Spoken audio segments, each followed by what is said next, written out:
you look.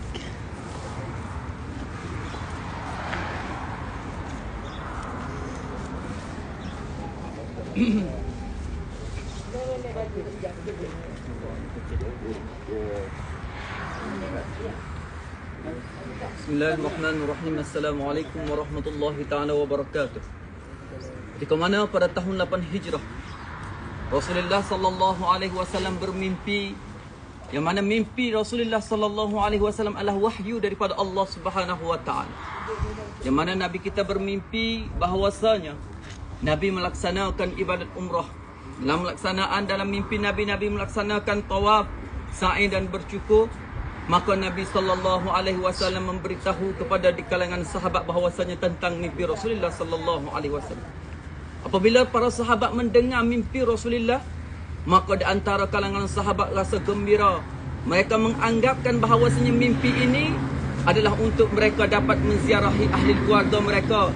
Apatah lagi, mereka sudah lama meninggalkan kota Mekah, yang mana mereka lari daripada kota Mekah ke kota Madinah dalam hijrah. Mereka bukan sahaja meninggal harta benda mereka, bahkan mereka meninggalkan isteri mereka, anak-anak mereka, cucu-cucu mereka dan ahli keluarga mereka. Maka di sinilah di kalangan sahabat telah mengisyorkan kepada Rasulullah sallallahu alaihi wasallam untuk pergi masuk kepada kota Mekah sambil melaksanakan ibadat umrah. Maka pada ketika tahun 8 Hijrah itu juga Nabi sallallahu alaihi wasallam seramai 1,500 orang sahabat pergi sahaja keluar daripada kota Madinah. Nabi kita berhenti dahulu di Bir Ali.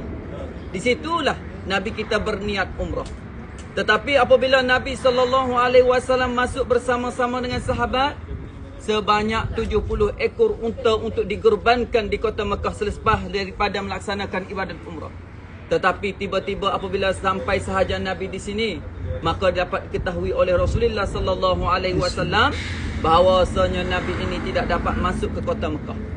Apabila berada di sini beberapa hari Nabi sallallahu alaihi wasallam, dan dikatakan pada tahun itu juga Nabi membawa salah seorang isterinya yang bernama Ummu Salamah. Ya, Ustaz dah pernah cerita tentang bagaimana perkahwinan Nabi bersama dengan Ummu Salamah. Maka apabila Nabi berada di sini, maka di sinilah Nabi telah mengutuskan Sayyidina Osman untuk bermusyarak ataupun untuk bermujadalah ataupun untuk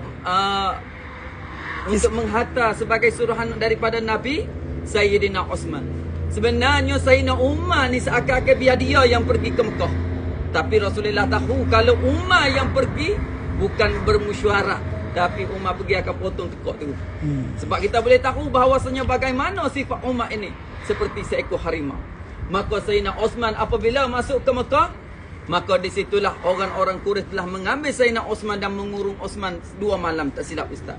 Kemudian daripada situ peristiwa tersebut, maka berlakulah perjanjian Ridwan, yang mana adanya sebuah kayu.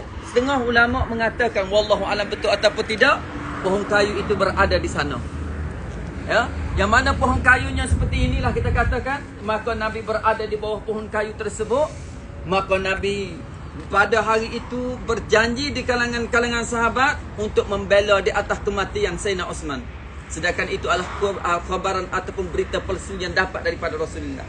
Kemudian bagaimana mereka berjanji, yang mana Nabi kita meletakkan tangannya, kemudian para sahabat saling meletak di atas tangan Rasulullah. Akhir sekali yang kanan, maka Nabi letak ke atas. Itulah perjanjian yang berlaku di Hudaibiyah. Dan di Hudaibiyah juga, di antara mukjizat yang lahir yang keluar adalah keluarnya air di celah-celah jari Rasulullah sallallahu alaihi wasallam. Kerana di lembah Hudaibiyah ini tak ada telaga. Kita kata tak ada air. Maka di antara air yang paling mulia kata ulama adalah air yang keluar di celah-celah jari Nabi kita Muhammad sallallahu alaihi wasallam. Dan pada hari itu juga, yang mana ada seorang sahabat terjumpa satu telaga. Nanti kita ketika mana kita nak pulang daripada Masjid Hudaibiyah ni, kita akan jumpa satu telaga. Yang mana telaga itu pun telah terkambus, yang tidak keluar lagi air. Maka Nabi SAW mengambil satu anak panah, membuka balut mata anak panah tersebut. Maka dikatakan Nabi mempocok di atas tanah tersebut, maka keluarlah air daripada telaga tersebut. Dan satu lagi, maka apabila Nabi SAW membuat perjanjian di kalangan sahabat, perjanjian perjanjian Ridwan, maka dapat ketahui oleh orang-orang kafir di Quraisy di Mekah bahawasanya Nabi akan masuk untuk berperang. Maka mereka telah mengutuskan seorang daripada pihak Quraisy yang bernama Suhail. Masa Suhail berjalan sini datang kepada sini, Nabi tersenyum dah. Kerana apa? Nabi kata Suhail yang datang namanya adalah mudah. Maka mudahlah urusan kita pada hari ini. Maka berlakulah perjanjian. Ketika mana berlakunya perjanjian, maka Sayyidina Ali karramallahu wajhalah yang menulis surat tersebut. Maka ditulislah Sayyidina Ali, Bismillahirrahmanirrahim. Katanya Suhail, "Hei Muhammad, Tuhanmu dan Tuhan aku ni tak sama. Maka aku tak nak pada surat perjanjian ini ditulis Bismillahirrahmanirrahim." Maka katanya Rasulullah kepada Sayyidina Ali, "Wahai Ali, engkau buangkanlah perkataan Bismillahirrahmanirrahim." Maka Sayyidina Ali pun buang hazaf. Kemudian Sayyidina Ali menulis, dan nama Muhammad itu Rasulullah. Katanya Suhail, "Ya Muhammad, sesungguhnya aku tak say nama Rasulullah. Aku nak biar Muhammad saja, kerana kami tidak akui bahawasanya kamu adalah seorang Nabi." Maka disitulah Sayyidina Umar pun, Sayyidina Ali marah. Katanya Nabi kepada Sayyidina Ali, "Hei Ali, ikut apa yang dia hendaki.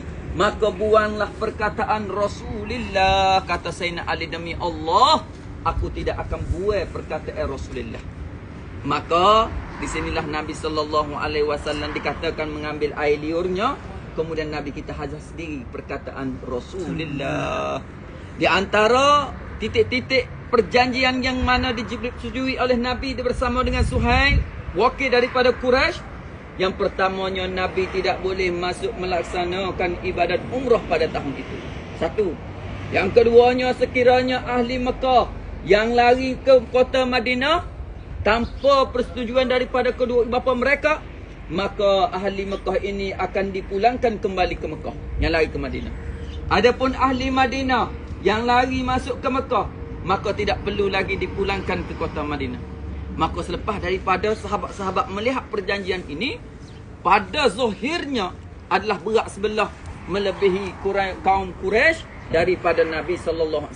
Maka Nabi pun menerangkan kepada sahabat, sesungguhnya ahli-ahli kafir Quraisy Mekah yang mana pergi ke Madinah, kita kena hantar balik. Sebenarnya mereka ini telah pun kita ditepa dengan ilmu.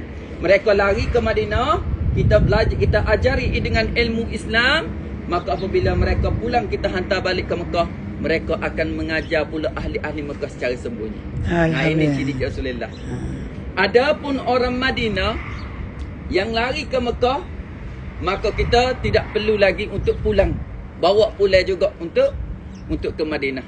Kerana apa? Orang Madinah yang pergi ke Mekah tanpa persetujuan oleh ibu bapa mereka, maka kita tidak benarkan juga untuk pulang ke Madinah. Kerana apa? Kerana mereka ini akan mengajar ahli-ahli Mekah. Sebab itulah pada tahun pembukaan kota Mekah, orang kota Mekah ni dapat menerima Islam dengan mudah. Apabila Nabi sahaja masuk, bui tawaran, mereka selalu mengucap La ilaha illallah Muhammadur Rasulullah. Kerana apa? Kerana di atas perjanjian ini kita dapat melihat secara mendalam bagaimana Rasulullah SAW melakukan perjanjian Hudaibiyah yang berlaku di atas masjid ini. Cuba kita tengoklah masjid ini yang hampir sudah nak runtuh. Maka mungkinlah juga Ustaz yakin, mungkin 10 tahun nanti, 20 tahun nanti, sudah tidak ada lagi kesan Masjid Hudaibiyah ini. Dan insyaAllah seperti biasa, ambil gambar sebagai kenang-kenangan. Terima kasih.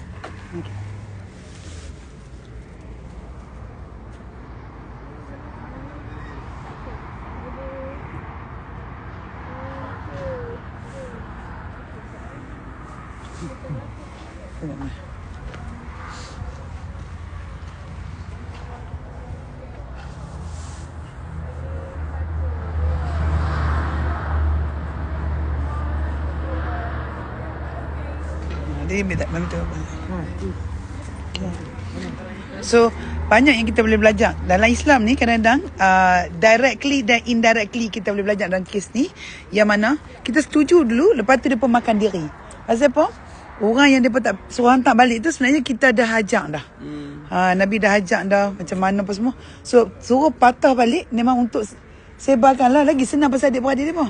Betul.